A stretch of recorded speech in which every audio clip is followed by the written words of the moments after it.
امام نے فرمایا کہ جب اس کی معرفت ہو جائے گی تو پھر اس کی عبادت ہوگی، اور جب اس کی عبادت ہوگی تو پھر استغنوا عن عبادت غیر اللہ.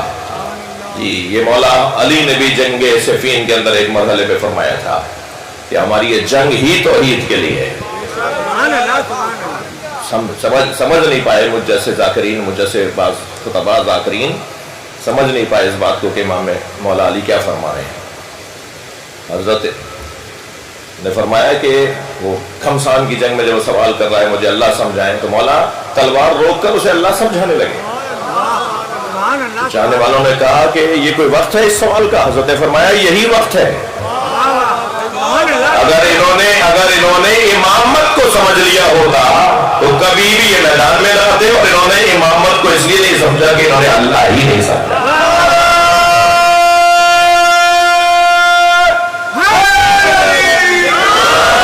اگر توحید پروردگار کے یہ قائل ہو گئے ہوتے، استغنوا عن عبادت غیر اللہ، جو امام حسین فرما رہے ہیں، پھر یہ کسی اور کی بندگی نہ کرتے اگر یہ اللہ کی عبادت کرتے.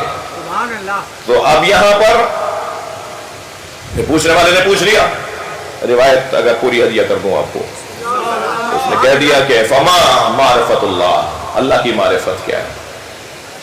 تو حضرت نے فرمایا معرفت اہل کل زمان امامہم، ہر زمانے کا رہنے والا اپنے زمانے کے امام کی معرفت حاصل کر لے تو گویا اس نے اللہ کو پہچانا.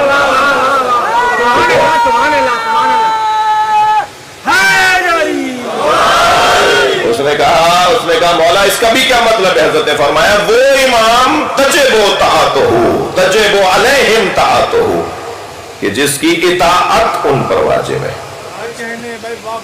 میں یہاں کچھ دیر اپنے محترم سننے والوں کو روکنا چاہوں گا. جس امام کی اطاعت واجب ہے سب پر، علیہم سب پر واجب ہے، تو اس مطاع کو، جس کی اطاعت کی جاتی ہے اسے مطاع کہا جائے گا. مطاع میم توئے الف عین، مطاع نہیں مطاع. جی اطاعت کے خاندان کا لفظ ہے. مطیع اطاعت کرنے والا، مطاع جس کی اطاعت کی جائے گی.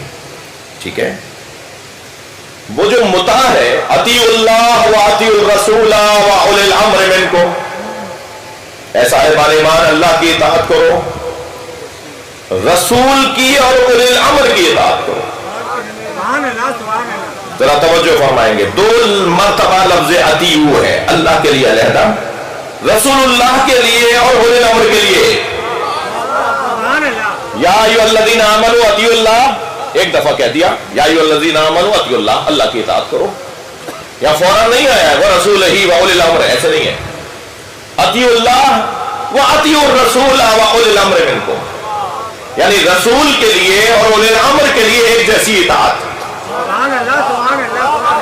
اب بھی ہم سے پوچھو گے کہ ہم علی کو نبی جیسا کیوں بولتے ہیں؟ قرآن کہہ رہا ہے یا علی انت بمنی کمنزلۃ ہارون من موسیٰ، یا علی تمہاری نسبت میرے ساتھ وہی ہے جو ہارون اور موسیٰ کو تھی. مگر کیونکہ ہارون بھی نبی تھے اس لیے کہنا پڑا کہ الا لا نبی آبادی، میرے بعد کوئی نبی آنے والا نہیں ہے. ہارون معصوم تھے یا نہیں؟ مجھے ہاں میں جواب دے. ہارون عالم تھے یا نہیں؟ ہارون صاحب شجاعت تھے یا نہیں؟ ہارون غیب کے بارے میں، اسرار کے بارے میں، رموز کے بارے میں جانتے تھے یا نہیں؟ وہ سارے کمالات جو حضرت ہارون میں ہیں وہ مولا علی میں ہیں. مگر حضرت ہارون میں ایک کمال اور بھی تھا، اور وہ کمال یہ تھا کہ وہ نبی بھی تھے. مولا علی کے لیے وہ کمال ہی نہیں ہے. بھائی اس زاویے سے بھی اسے لیجئے، مولا علی کے لیے وہ کمال نہیں ہے. مولا علی کے لیے وہ کمال نہیں ہے اس لیے کہ محمد مصطفیٰ خاتم الانبیاء ہے. نبی کے بعد کوئی نبی کیسے ہوگا؟ سارے کمالات وہی کہ جو حضرت ہارون اور موسیٰ کے اندر برابر کے بھائیوں میں تھے، اور وہ سارے کمالات یا علی تمہارے اندر بھی وہی کمالات ہیں جو میری اور تمہاری نسبت وہی ہے جو ہارون و موسیٰ والی، الا لا نبی بعدی۔ اچھا، یہ میں نے ابھی ایک جملہ کہہ دیا، اہل دقت تشریف فرما ہے، مجلس سننے کے لیے جو آتے ہیں وہ تشریف فرما ہے، تو میں آپ کا احترام ہے، آپ کا مقام ہے، آپ کا حق ہے کہ میں یہ جملہ بھی آپ کو ہدیہ کر دوں۔ لا نبی بعدی بھی حدیث میں ہے، لا نبوت بعدی بھی حدیث میں ہے۔ لا نبی بعدی کہہ کر تو مولا علی سامنے آئیں گے نا، میں تھوڑی دقت بڑھائی ہے، یہ خون جگر کے مضامین ہے، صلوات پڑھے ذرا محمد و آل محمد۔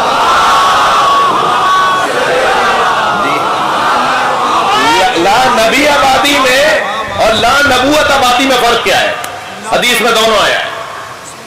لا نبی آبادی کے اندر مورد نظر مطمع نظر علی، لیکن لا نبوت آبادی میں علی مورد نظر نہیں ہے، منصب مورد نظر ہے۔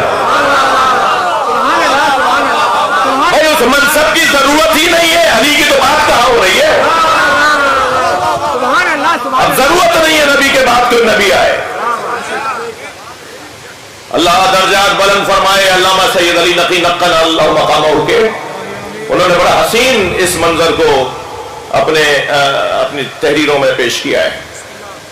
فرماتے ہیں کہ نبی خبر پہنچانے والے کو کہتے ہیں، جی نبوت ادارہ خبر رسانی ہے،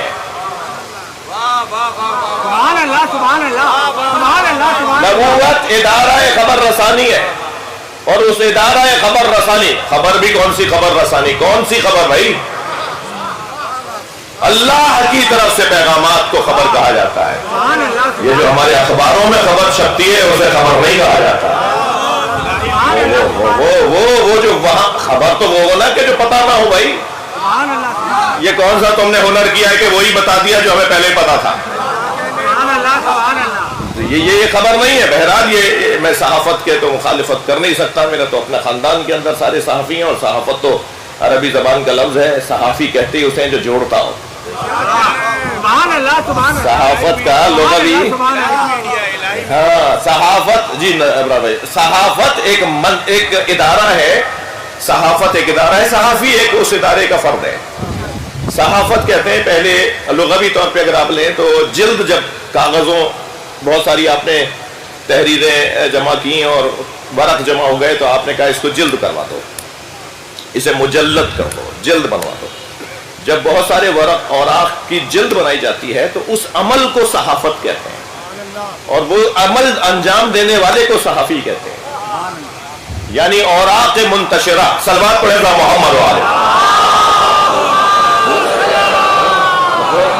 اوراق منتشرہ کو جوڑنے والا صحافی ہے، اور یہ کام جو ہے وہ صحافت ہے۔ تو صحافی کا کیا کام ہے؟ بات آ گئی ہے تو میں کہہ رہا ہوں بھائی پیغام بھی لیتے جائیں۔ صحافی کا کام جوڑنا ہے، لڑوانا نہیں ہے۔ صحافی کا بہت بڑی ذمہ داری ہے، صحافت بہت بڑی ذمہ داری ہے، جو معاشرے کی اکائیوں کو جوڑنے کا کام کرتا ہو، جو سیاسی جماعتوں کو لڑنے سے روکتا ہو، جو الجھنوں کو کم کرتا ہو معاشرے میں، اسے صحافی کہا جاتا ہے۔ تو نبوت ادارہ خبر رساں، خبر رسانی، اور نبی خبر پہنچانے والا، رسول خبر سمجھانے والے کو کہتے ہیں۔ وہ صرف یہ نہیں کہے گا وما علینا الا البلاغ، جی لہذا یاد رہے، متوجہ ہیں، یاد رہے ہمارے نبی صرف نبی نہیں ہے، رسول بھی ہیں۔ تو انہوں نے صرف یہ نہیں کہا من کنت مولا فہذا علی مولا، میں جس کا مولا ہوں علی اس کا مولا ہے، صرف یہ کہہ کر وما علینا الا البلاغ نہیں بولا، سارے مجمع سے علی کی بیعت لی ہے۔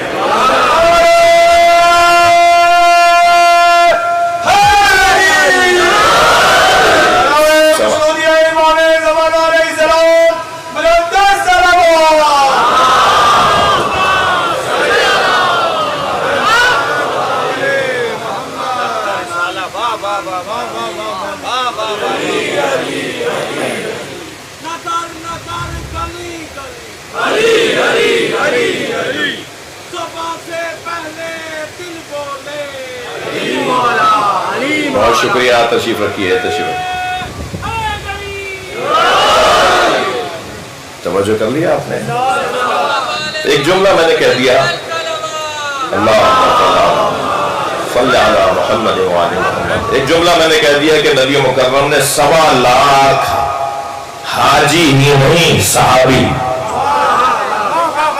حاجی بھی وہ حاجی جو صحابی بھی ہے، اور صحابی بھی وہ صحابی جو حاجی بھی ہے، 1.25 لاکھ حاجی صحابیوں سے مولا علی کی بیعت رہی ہے، حتیٰ 1000 سے زیادہ خواتین تھیں ان حاجیوں میں، حجنیں تھیں، ان سے بھی مولا علی کی بیعت لی، کسی کو ایسے جانے نہیں دیا۔ 200 سے زیادہ صحابہ کرام فی البدی شعر کہنے کی صلاحیت رکھتے تھے، اتنے بڑے شاعر، 2.25 لاکھ میں 200 سے زیادہ صحابہ کرام تھے جو فی البدی شعر کہنے کی صلاحیت رکھتے تھے۔ مولا نبی نے ان سے بھی کہا کہ شعر کہو، جشن ہوگا تو پھر ہوگا نا، جشن غدیر نبی منائیں گے،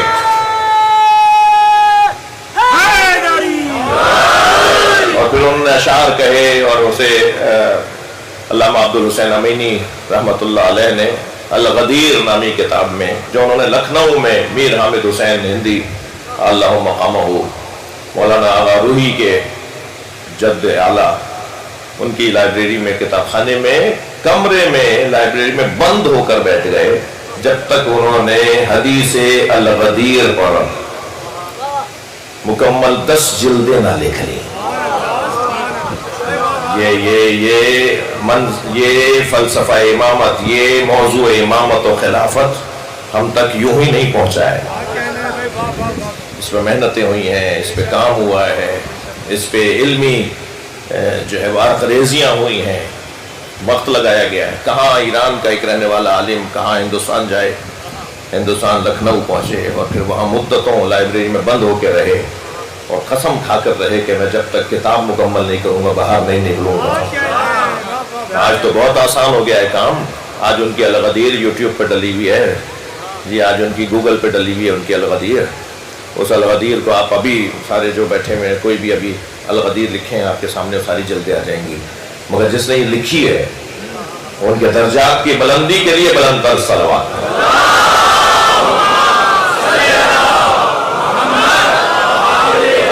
بات تو بہت روشن ہے، مطاع مطلق، جس کے لیے یہ لفظ آ رہا ہو اطیعوا الرسول و اولی الامر منکم، جی اللہ کی اطاعت کرو اور رسول کی اور اولی الامر کی اطاعت کرو۔ تو ہاں نا میں جواب دیا جائے کیا رسول سبحان اللہ، یا رسول کی اطاعت میں مجھے اور آپ کو اختیار ہے؟ یہ اتنے حضرت ہیں کہ انہوں نے کہا اعلان نبوت سے پہلے اطاعت واجب نہیں ہے، اور اعلان نبوت کے بعد اطاعت واجب ہے۔ تو یہ اعلان نبوت سے پہلے نبی کو کچھ اور مانتے ہیں، اور اعلان نبوت کے بعد نبی کو کچھ اور مانتے ہیں۔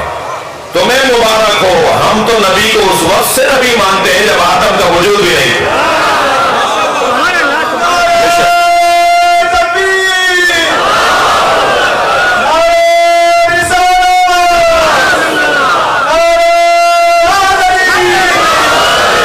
لہذا یہ بہت روشن پیغام کہ اس موضوع کے اوپر مولا علی نے جن احادیث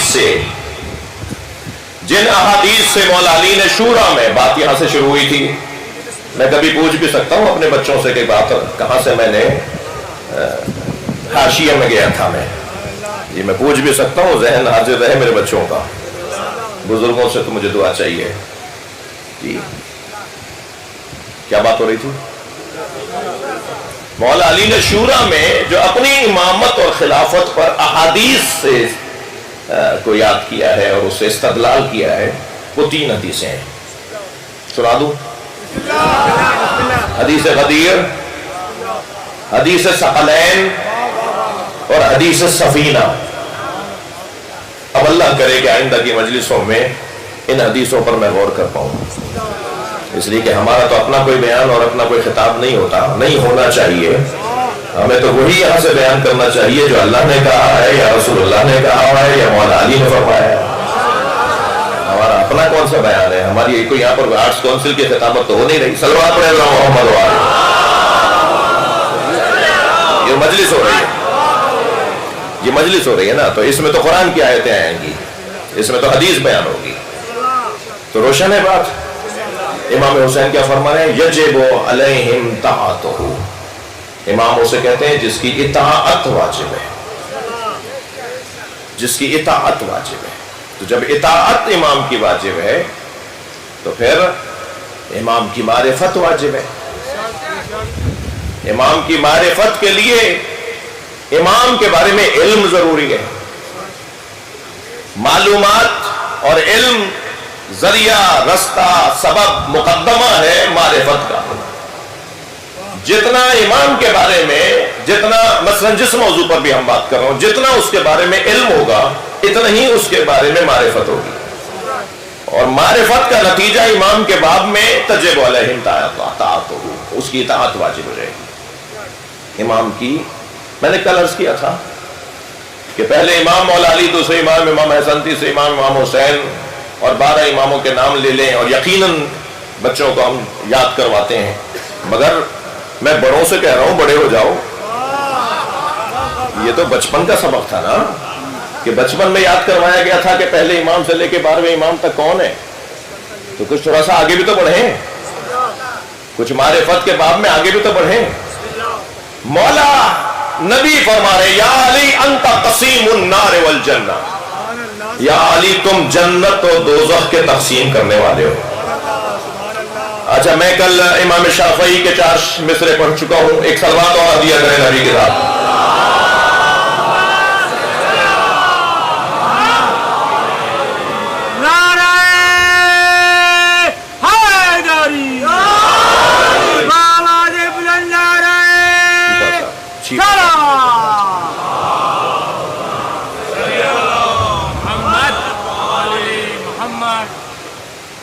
رحمت ہوگی، بہت بہت شکریہ۔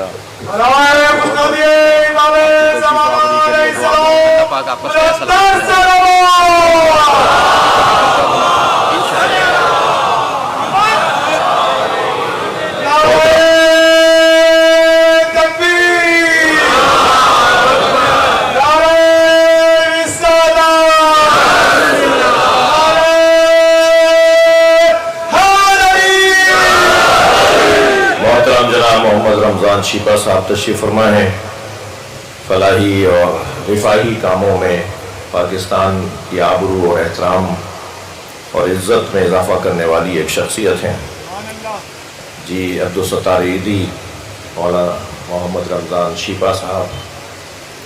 یہ وہ شخصیات ہیں کہ میرے عزیز ظفر عباس JDC والے، اسی طرح اور جو فلاحی کام انجام دے رہے ہیں، محمد رمضان شیپا صاحب کی صحت و سلامتی کے لیے ایسے لوگوں میں، ایسے لوگ معاشرے میں اور ہوں، زیادہ ہوں۔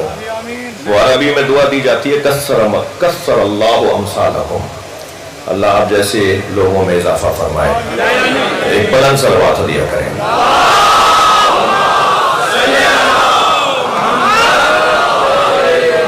مضمون آپ کے ہاتھ میں ہے۔ اچھا، یہ ایک مجلس میں کہہ چکا ہوں، بلکہ کئی مجلسوں میں کہہ چکا ہوں کہ یہ کیونکہ جوڑنے کی جگہ ہے، یہ سب کی جگہ ہے، در حسین پہ ملتے ہیں ہر مزاج کے لوگ، یہ دوستی کا وسیلہ ہے، دشمنی کا نہیں۔ تو جب میں یہاں ممبر پہ بیٹھ کے بات کروں گا تو مجھے آیت پر تو کسی کو کوئی اختلاف ہی نہیں ہے، قرآن تو قرآن ہے سب کے لیے، کسی کا کوئی 40 پارے کا اور 30 پارے کا قرآن نہیں ہے، قرآن وہی 30 پاروں کا قرآن ہے، وہی تاج کمپنی، وہی چاند کمپنی، وہی جو شیپا صاحب کے گھر میں قرآن ہوگا وہی شہنشاہ حسین نقوی کے گھر میں قرآن ہے۔ قرآن پر اختلافی باتیں کر کے تو یہودیوں کو خوش کرنا اور اسلام دشمن طاقتوں کو خوش کرنے کے مترادف۔ جی ہاں، امام شافعی فرماتے ہیں حب علی جنہ، علی کی محبت ڈھال ہے دوزخ سے بچنے کی۔ اہل سنت کے 4 بڑے اماموں میں ایک حب جنہ، علی کی محبت جنہ ہے، ڈھال، جنہ۔ قسیم النار والجنہ. کون ہے وہ کہ جو جنت اور دوزخ کا تقسیم کرنے والا ہے. بھائی میری بات پر اعتماد مت کرو، امام شافعی نے کہا ہے علی جنت اور دوزخ بانٹنے والے کو کہتے ہیں.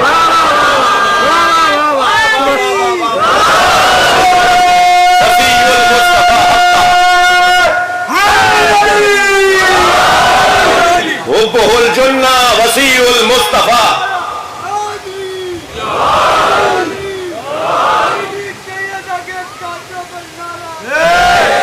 تمہیں بھی اسی موقع پہ نہ یاد آتا ہے سارا نعرہ. ایک سلوات پڑھے محمد و آل محمد. کچھ سمجھداری کرو بھائی، سلوات پڑھے ذرا محمد و آل محمد. سمجھدار شیعہ ہونا چاہیے، ہوشیار سنی ہونا چاہیے. سلوات پڑھنے ذرا محمد و آل محمد. بھائی سلوات پڑھ لیجئے محمد و آل محمد.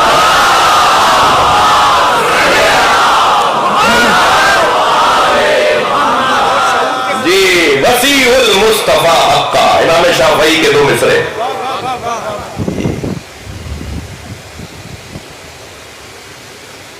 حبہ جنہ علی حبہ جنہ قسیم النار والجنہ. جنہ جنہ جنہ،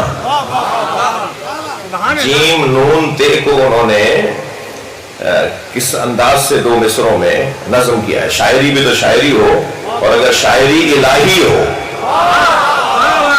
شاعر جو ہے کل واد یہیمون والا شاعر نہ ہو، ہر وادی میں بھٹکنے والا. ایک ہی کلام میں مطلع کچھ کہہ رہا ہے جی اور مقطع کچھ کہہ رہا ہے. ارے بھائی تم نے 12 شعر کہیں، 9 شعر کہیں، تمہارے 9 شعروں میں ہی تمہارے اپنے ہی نظریوں کے خلاف بات ہے. ایک بات کچھ کر رہے ہو، دوسرے شعر میں کچھ اور کر رہے ہو. ایک بات پہ تو قائم رہو. شاعر حضرات کے جو حالات ہیں میں ان کے اوپر، اور قرآن نے کہا، میں نے نہیں کہا، قرآن نے کہا یہ ہر وادی میں بھٹکتے ہیں شاعروں کو. مگر کون سا شاعر ہے جو ہر وادی میں نہیں بھٹکتا؟ وہ شاعر کے جو ہمیشہ مظلوم کا ساتھ دیتا ہو. سورہ شعراء کی آخری آیات پڑھ کے دیکھ لیجئے تو کہتے ہیں وسیع المصطفیٰ حقا امام الانس والجنہ. امام الانس والجنہ، جنہ بھی ہے ڈھال بھی ہے علی، جنت کے تقسیم کرنے والے بھی ہیں، اور انسانوں اور جنوں کے امام بھی ہیں.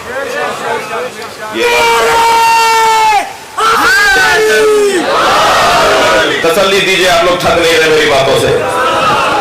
گفتگو تھوڑی سی آگے بڑھاؤں. ہماری گفتگو کا عنوان یہ تھا کہ مولا نبی نے جب مولا علی کے لیے فرما دیا کہ یا علی انت قسیم النار والجنہ، آپ جنت اور دوزخ کے تقسیم کرنے والے ہیں. آپ جنت اور دوزخ کے تقسیم کرنے والے ہیں. کل میں کہہ چکا مگر بعض اپنے سنی بھائیوں کی تسلی کے لیے وہ ایک روایت سنا دیتا ہوں کہ جس میں مامون الرشید نے امام رضا سے کہا تھا کہ یہ حدیث مجھے سمجھ میں نہیں آتی. تو حضرت نے فرمایا تمہیں یہ حدیث سمجھ میں نہیں آتی تو میں ایک اور حدیث سناتا ہوں جو اس حدیث کو سمجھائے گی. تو امام رضا نے فرمایا کہ تمہیں یہ حدیث تو سمجھ میں نہیں آئی کہ سرکار نے فرمایا یا علی انت قسیم النار والجنہ. تمہیں یہ حدیث تو سمجھ میں آتی ہے کہ نبی نے فرمایا یا علی حبو کا ایمان و بغضو کا کفر. یا علی تم سے محبت کرنا ایمان ہے اور تم سے نفرت کرنا کفر ہے. جو علی سے محبت کرے گا مومن ہے، جنت میں جائے گا. جو علی سے نفرت کرے گا کافر ہے، دوزخ میں جائے گا.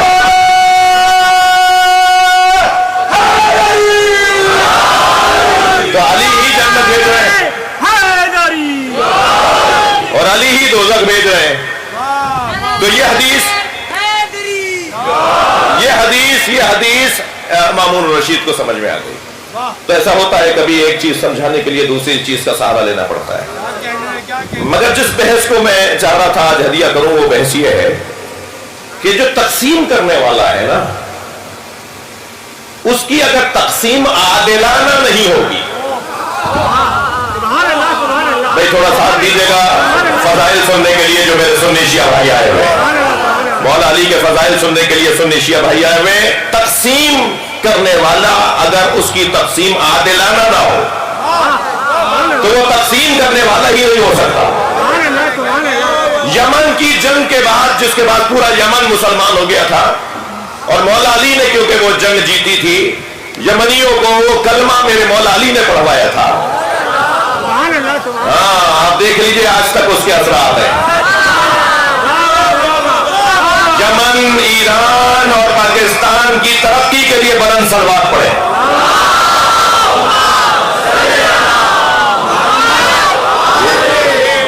تو مولا نے اس جنگ کے جیتنے کے بعد مولا نبی نے فرمایا یا علی مال غنیمت بھی آپ ہی تقسیم کریں، مال غنیمت بھی آپ ہی تقسیم کریں. تو مولا علی نے مال غنیمت تقسیم کیا.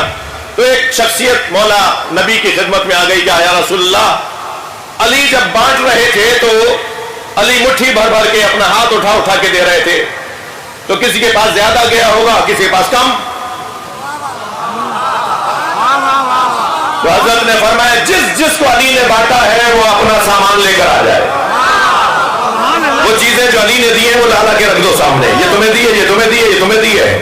جب ساری چیزیں رکھ دی گئی مولا نبی نے فرمایا انہیں وزن کرواؤ. اور جب انہیں وزن کروایا تو گراموں ماشوں کا فرق نہیں تھا.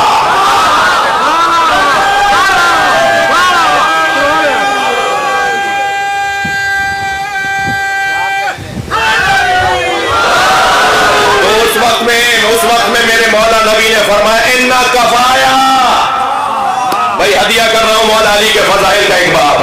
مولا نبی نے فرمایا اِنَّا کفایا وَكَفَى عَلِيٍّ فِي الْعَدْلِ سِوَا.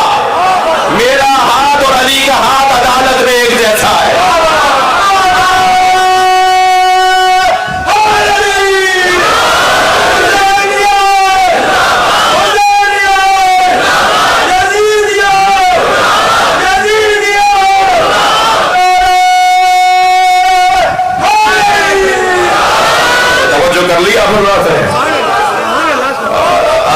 آپ کے ذوق سماعت دیکھ کر مجھے ایک منظر اور یاد آ گیا. سرکار نے ایک سفر میں ایک مسافر کے ہمراہ کھانا تناول فرمایا. اس کے پاس کھجوریں تھیں، سرکار کے پاس جو غذا تھی اس میں کھجوریں نہیں تھیں. اس نے سرکار کو کھجوریں آگے بڑھا کر دیں. تو حضرت نے فرمایا جب مدینے آؤ گے تو میں بھی تمہیں کھجوریں دوں گا. سرکار کی رحمت ہو گئی. جی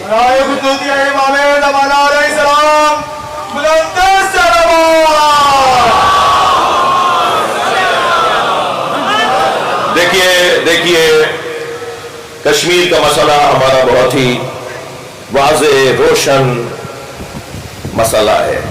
کشمیر کی آزادی اور کشمیر کا جو دیرینہ مسئلہ ہے، اور اتنا دیرینہ ہو گیا ہے کہ اب کشمیر کے مسئلے کو محاوروں میں اور ضرب الامثال میں استعمال کیا جاتا ہے کہ مسئلہ کشمیر تو نہیں ہے یہ جو حل نہ ہو سکے.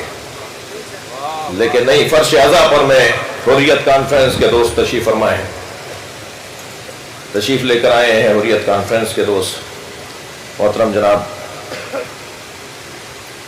فردوس شمیم صاحب تشریف فرمائے ہیں، رمضان شیپا صاحب تشریف فرمائے ہیں، شیعہ قومی شخصیات تشریف فرمائے ہیں. حریت کانفرنس کی جد و جہد، ان کی محنتیں، ان کی مشقتیں، ان کی قربانیاں، ان کا جو جہاد ہے، حتیٰ وہاں کشمیر میں روز عاشورہ کے جلوس پر ہر سال جب رکاوٹ کھڑی کی جاتی ہے، 8 محرم کا جلوس اور عاشور کا جلوس کشمیر میں حریت کانفرنس کے دوست شیعہ برادری کے ساتھ اور شیعہ برادری سنی برادری کے ساتھ، یہ جو مصیبتیں ہیں نا یہ نعمتیں بھی ہیں. یہ مصیبتیں ہمیں جوڑ دیتی ہیں، یہ آزمائشیں ہمیں متحد کر دیتی ہیں. تو الحمدللہ یہ ہمارے حریت کانفرنس کے دوستوں کی طرف سے یہ وفد مجلس اعضا میں شریک ہے. میں آپ سب سے التماس کروں گا کشمیر کی آزادی کے لیے وہاں جد و جہد، اور یہاں جو وہاں کے لوگ یہاں مہاجرین ہیں، جلا وطنی کی زندگی گزار رہے ہیں، مشکلات میں زندگی گزار رہے ہیں، اس معنی میں مشکلات میں پاکستان کی ریاست تو ان کے ساتھ میزبانی انجام دے رہی ہے اور بہت اچھی انجام دے رہی ہے، مجھے اس کا علم ہے. تو ان کی کامیابی کے لیے، کشمیر کی آزادی کے لیے دعا کریں. اس فرش پر یہ فرشتوں کے اترنے کی جگہ ہے. ہم عزاداران امام حسین کا عقیدہ ہے کہ جب امام حسین کے ذکر کے لیے فرش بچھایا جاتا ہے، اور سنی کتابوں میں بھی یہ روایت ہے کہ جہاں نبی اور آل نبی کا ذکر ہو رہا ہو وہاں آسمان سے فرشتے اترتے ہیں، اور وہ فرشتے واپس جب جاتے ہیں تو رہ جانے والے فرشتے کہتے ہیں کہ تمہارے اندر سے ایسی خوشبو آ رہی ہے جو آج تک ہم نے نہیں سونگھی. تو وہ فرشتے کہتے ہیں ہم زمین پر گئے تھے جہاں نبی اور خاندان نبی کا تذکرہ ہو رہا تھا. تو وہ کہتے ہیں ہمیں بھی لے چلو. تو کہتے ہیں انہم متفرقون، وہ اپنے گھروں کو چلے گئے. وہ جانے والے فرشتے رہ جانے والے فرشتوں سے کہتے ہیں کہ مجلس ختم ہو گئی، محفل ختم ہو گئی، وہ اجلاس، وہ جلسہ، وہ نشست، وہ اجتماع ختم ہو گیا. انہم متفرقون، وہ اپنے گھروں کو چلے گئے. تو وہ کہتے ہیں کہ ہمیں لے جاؤ، ہم اس فرش سے مس ہونا چاہتے ہیں جس پر وہ لوگ بیٹھے ہوئے تھے. ہم وہاں سے خوشبو لے کر آنا چاہتے ہیں. خوشبو نہ آئے جس سے وہ کاغذ کا پھول ہے، خوشبو نہ آئے جس سے وہ کاغذ کا پھول ہے. سب نے سنا ہے صاف یہ قول رسول ہے، وہ بھی علی کے عشق سے دامن بچائے گا، کعبے میں بھی مرے گا تو دوزخ میں جائے گا.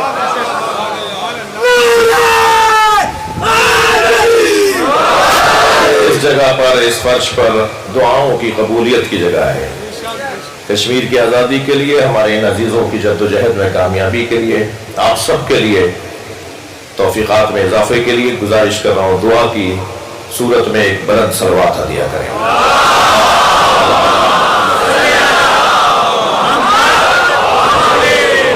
بات میری پہنچ رہی ہے آپ تک؟ جو وہ میں واقعہ سنا رہا تھا، بات آگے چھوڑ دوں یا آگے بڑھوں؟ تو حضور تو وہ آگے مدینہ منورہ میں، مگر نبی کی رحلت کے بعد آئے.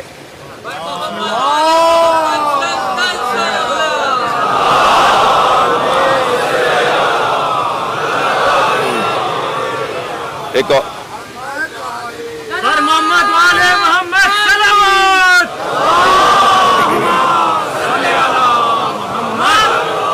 نعرہ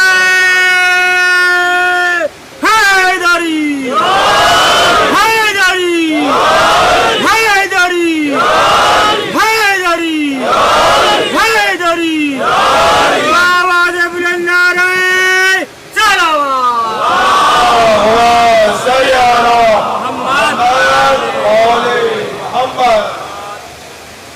سرکار کی رحلت ہو گئی. وہ مدینہ منورہ تشریف لائے. دور حضرت ابوبکر کا ہے. انہوں نے آ کر کہا کہ ایسے میرے ساتھ واقعہ گزرا تھا، سرکار نے فرمایا تھا کہ جب مدینے آؤ گے تو میں تمہیں کھجوریں دوں گا. یاد رہے کہ نبی مکرم نے مولا نبی نے نبی مکرم نے مولا علی کو وقض دینی کہہ کر بھی مخاطب کیا تھا. میرا قرضہ تم اتارو گے، میرا جو دین ہوگا نا، جو میرا دین ہوگا اسے تم دو گے.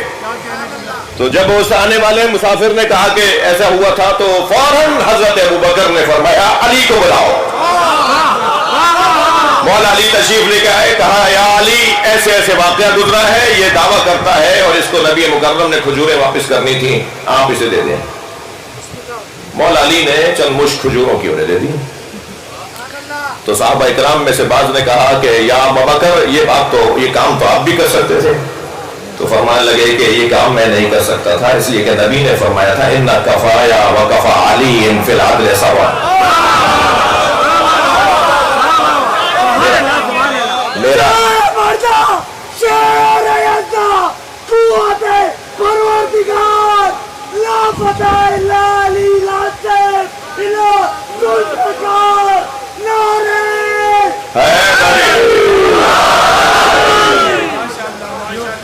تو بھائی بہت واضح ہے نا بات کہ جو تقسیم کرنے والا ہو. مجھے اجازت دیں کہ یہ ایک مفصل اور ایک بہت ہی مضبوط گفتگو ہے، اسے کل کی مجلس پر ہم مؤخر کر دیں کہ تقسیم کرنے والے کو تقسیم کرنے والے کی جو تقسیم ہے وہ عادلانہ ہونی چاہیے، اور تقسیم عادلانہ نہیں ہوگی تو وہ قسیم نہیں کہلائے گا،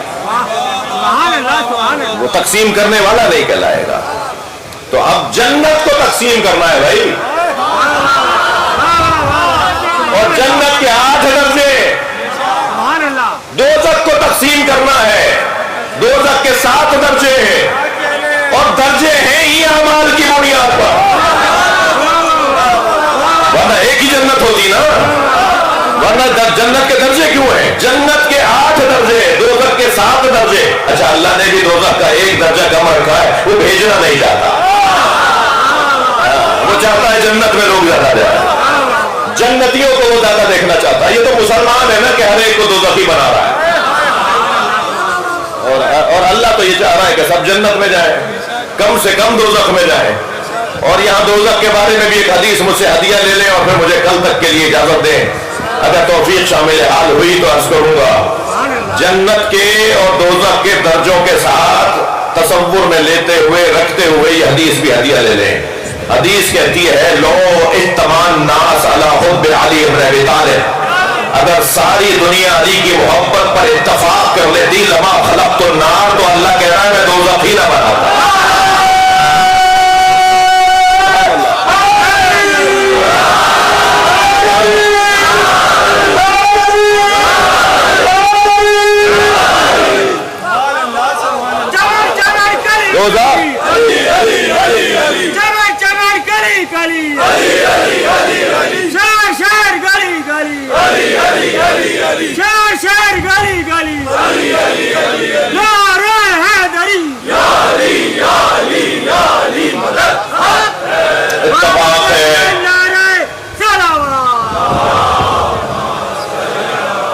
اتفاق ہے،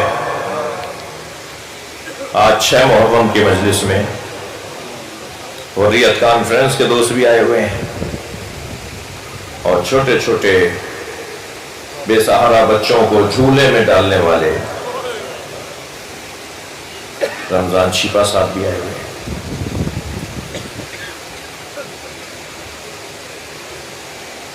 جب ماں مر جاتی ہے نا بچوں کی،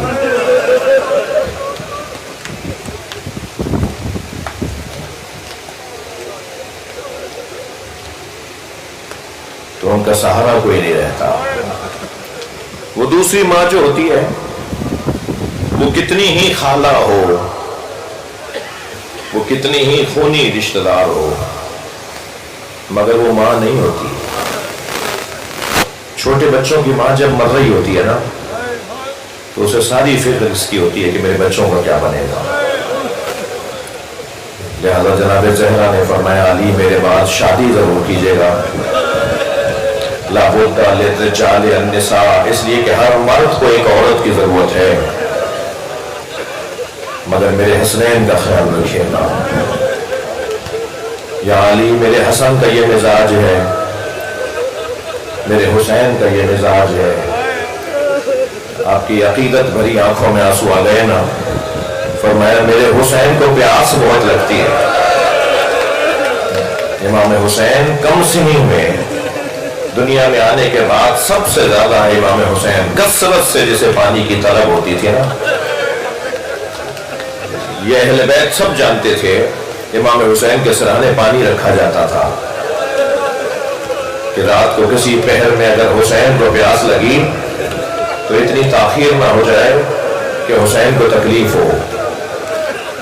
ظاہراً امام حسین، حضرت عباس کا 3 سال کا سن ہے، امام حسین نے حضرت قمبر سے پانی مانگا تھا، مولا علی کے غلام حضرت قمبر، ان سے پانی مانگا تھا، قمبر پانی پلا دو۔ تو قمبر کتنی جلدی گئے ہوں گے؟ میں نے بھی مقدماتی جملے کہے نا کہ سب کو احساس تھا کہ امام حسین کو پیاس بہت لگتی ہے، جلدی لگتی ہے، بار بار پانی چاہیے ہوتا ہے۔ تو قمبر کتنی جلدی گئے ہوں گے سنیں گے، مگر مولا علی نے دیکھا کہ عباس اس 3 سال کی عمر میں قمبر سے پہلے گھڑے تک پہنچے، کوزہ بھرا، اور اس سے پہلے کہ کہیں قمبر نہ پہنچ جائے تیز دوڑتے ہوئے پانی لے کر آئے، تو پانی چھلک چھلک کر ہاتھوں پہ گرنے لگا۔ تو اس وقت مولا علی کی آنکھوں میں آنسو آ گئے تھے. فرمایا تھا آج عباس حسین کے لیے پانی لے آیا، مگر کل کربلا میں عباس بچوں کے لیے پانی لینے جائے گا مگر پانی نہیں لا پائے گا. میرے عباس کے بازو قلم ہو جائیں گے. جن کے مذہب میں رونا جائز ہے وہ تکلف کر کے نہ روئیں، اپنی آوازوں کو آزاد کریں. ہمارے یہاں بر صغیر میں، حتیٰ عراق اور ایران میں، یمن، کویت میں، بحرین میں، پوری دنیا میں، اور ان افریقی اور امریکی اور یہ سمندر پار اور مغربی علاقوں میں بھی جو پاکستانی ہندوستانی رہتے ہیں، آج 6 محرم کو ہم امام حسین کے اس مجاہد کا ذکر کرتے ہیں جو پیروں سے چل کے جہاد کرنے نہیں گیا تھا، جسے امام حسین اپنی گود میں لے گئے تھے. امام نے لاشیں تو عزاداروں بہت اٹھائے، صبح عاشور سے عصر تک سارے لاشیں اکیلے حسین نے اٹھائے، کسی اور کو اٹھانے نہیں دے رہے تھے لاشا. اور وہ کوئی بڑھ کے کہتا تھا نا مولا مجھے دے دے، تو فرماتے تھے میرا مہمان ہے، یہ میری محبت میں یہاں جان دے کر جا رہا ہے.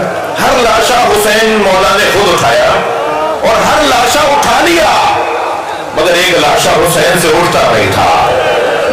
وہ لاشا چھوٹا بہت تھا، مگر کبھی آگے جاتے تھے انا للہ، کبھی الٹے پیر واپس آتے تھے رضاً بغضوانہ و تسلیما لامرہ لا معبود سوا کیا غیاث المستغیثین. یہ امام حسین کے وہ مناجات کے جملے ہیں جو حضرت علی اصغر کے لاشے پر امام اللہ سے بات کر رہے تھے.